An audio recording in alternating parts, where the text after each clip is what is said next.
आज हम बात करने वाले हैं एक बहुत ही इम्पॉर्टेंट और इंटरेस्टिंग टॉपिक के बारे में, जो है हड्डियों का कैंसर।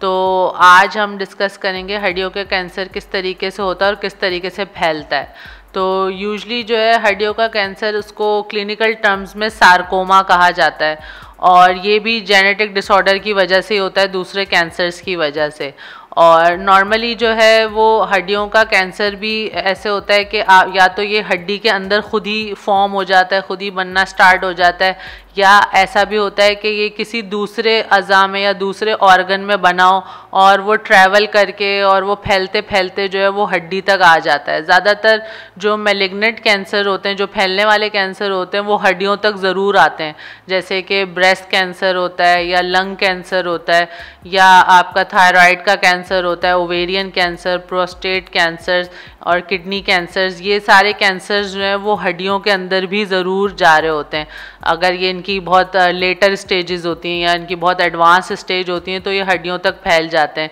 और ज़्यादातर जो है ये रीढ़ की हड्डी के अंदर जो है वो ट्रैवल करते हैं और फैलते हैं। तो और उसके अलावा रीढ़ की हड्डी सबसे पहला स्पॉट होता है, और उसके बाद जो है दूसरी हड्डियों में भी ये जा रहे होते हैं, जैसे कि हिप बोन के अंदर ये ट्रैवल कर सकते हैं। उसके अलावा जो हमारा अपर आर्म की जो हड्डी होती है, हमारे अपर लेग की जो हड्डी होती है, उसके अलावा पसलियों के अंदर, हमारे स्कल के अंदर, और इस तरीके से जो है ये फैल रहे होते हैं। और नॉर्मली जो है एक हमारा जो हड्डी होती है उसका एक स्ट्रक्चर होता है जिसके अंदर दो तरह के सेल्स होते हैं।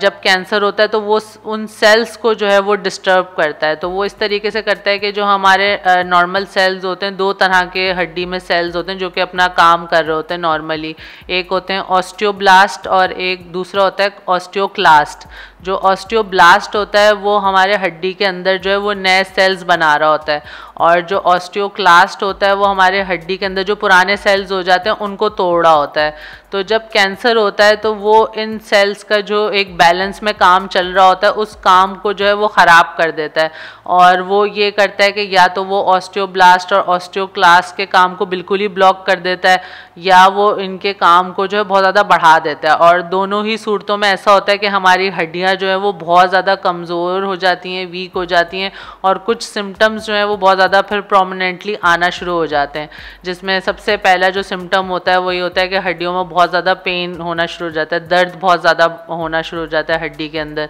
और उसके अलावा जो है हड्डी बहुत ज़्यादा वीक हो जाती हैं, हड्डियाँ इतनी वीक हो जाती हैं कि जो है बहुत ही माइनर सी इंजरी से जो है वो फ्रैक्चर्स हो जाते हैं, और कभी कभार तो बग़ैर किसी इंजरी के भी जो है वो फ्रैक्चर हो जाता है। तो ये सबसे बड़ा इंडिकेशन हो रहा होता है। उसके अलावा सबसे ज़्यादा जो है वो रीढ़ की हड्डी के अंदर जो है वो कैंसर हो रहा होता है हड्डी का। तो रीढ़ की हड्डी के कैंसर के और भी बहुत सारे फिर इम्पैक्ट आ रहे होते हैं, क्योंकि जब कैंसर रीढ़ की हड्डी के अंदर बन रहा होता है तो वो नसों को और नर्व्स को भी जो है वो नुकसान पहुंचाता है, जिसकी वजह से जो है फिर पैरालिसिस होने के चांसेस भी बहुत ज़्यादा बढ़ जाते हैं। और उसके अलावा रीढ़ की हड्डी में कैंसर की वजह से जो है आपका बैक पेन हो सकता है बहुत शदीद, और वो पेन जो है वो आपकी एक या दोनों टांगों तक भी ट्रैवल कर सकता है। और उसके अलावा आपकी टांगें और आपका पेट का जो एरिया होता है वो सुन्न रहता है ज़्यादातर। लेग जो होती है, आपकी टांग जो होती है बहुत ज़्यादा वीक हो जाती है, चलने में बहुत मसला होता है, उठाने में, मूव करने में टांग को बहुत ज़्यादा मसला हो रहा होता है। उसके अलावा स्टूल और यूरिन पास करने में बहुत ज़्यादा मसाइल हो रहे होते हैं अगर रीढ़ की हड्डी के अंदर कैंसर होता है। और उसके अलावा नॉर्मली भी जो है आपकी नॉर्मल बोन्स में भी जब कैंसर होता है तो वो भी बहुत ज़्यादा कमज़ोर हो जाती हैं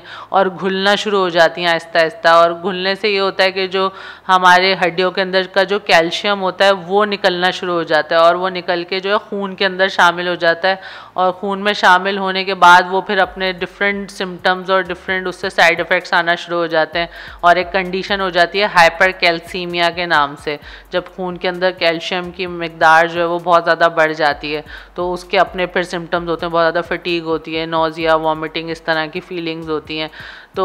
ये एक इस तरीके की साइकिल पूरी चलना शुरू हो जाती है। तो यूजुअली आपको बहुत ज़्यादा सीरियस लेना चाहिए जब भी आपको हड्डी के अंदर पेन हो। ख़ास तौर पे बच्चों को अगर दर्द होता है टांग वगैरह में तो वो अगर कंप्लेन करते हैं अपर लेग में, रीढ़ की हड्डी में, तो आप ज़रूर सीरियस लें, और इसके प्रॉपर टेस्ट होते हैं जो आपको करवाने होते हैं, जैसे कि इसमें बोन स्कैन्स होते हैं, MRI होता है, CT स्कैन होता है, जिससे जो है, और एक्सरेज भी होते हैं हड्डियों के, तो इससे जो है आपको काफ़ी हद तक डायग्नोज हो जाता है।